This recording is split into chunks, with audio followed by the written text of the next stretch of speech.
ಇದು ನಮ್ಮ ಊರು ಗುಡ್ಡೆಹಳ್ಳಿ. ನಾವು ಇಲ್ಲಿ ಕಲಿಯೋದೇ ಕಲೆ.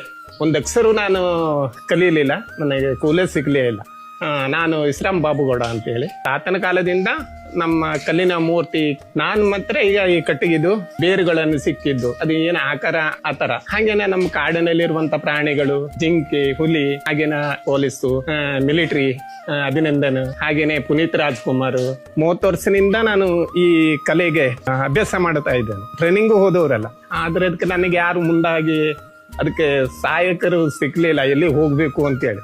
ನಾನು ಬಹಳಷ್ಟು ಸರ್ಕಾರದಿಂದ ಸಹಾಯ ಬರಬೇಕು, ನಮ್ಮ ತಾತನ ಕಾಲದಿಂದ ತಂದೆಯವರಿಗೂ ಏನು ಸಿಗ್ಲಿಲ್ಲ. ಅಲ್ಲಿವರೆಗೂ ಗೊಂಬೆಗಳು ಮಾಡ್ತಾನೆ ಇರ್ಬೇಕು ಎಂಬುದು ಒಂದು ಆಸೆ. ಮಂದಿ ನನ್ನ ಗೊಂಬೆಗಳು ನೋಡಿ ಖುಷಿ ಪಡ್ತಾರಲ್ಲ, ಅದೇ ಸಂತೋಷದಲ್ಲೇ ಈ ಖುಷಿ. ಸುಕ್ರಜ್ಜಿದು, ತುಳಸಜ್ಜಿದು ಒಂದು ಮಾಡಿದ್ದೇನೆ. ಅವ್ರ ಖುಷಿಗಾಗಿ ನಾನು ಅವ್ರ ಮನೆಗೆ ಕಳ್ಸಿಕೊಟ್ಟಿದ್ದೇನೆ. ಹಾಗೇನೆ ನಾ ಸುಗ್ಗಿಗೂ ಬಹಳಷ್ಟು ಮುಖಗಳು ಮಾಡ್ತೀನಿ. ಇದು ನಮ್ಮ ತಾಯಿ ತಂದೆ. ಗುಡ್ಡೆಹಳ್ಳಿ ಕಾರವಾರಿಂದ 4-4.5 ಕಿಲೋಮೀಟರ್ ದೂರದಲ್ಲಿ ಇದೆ.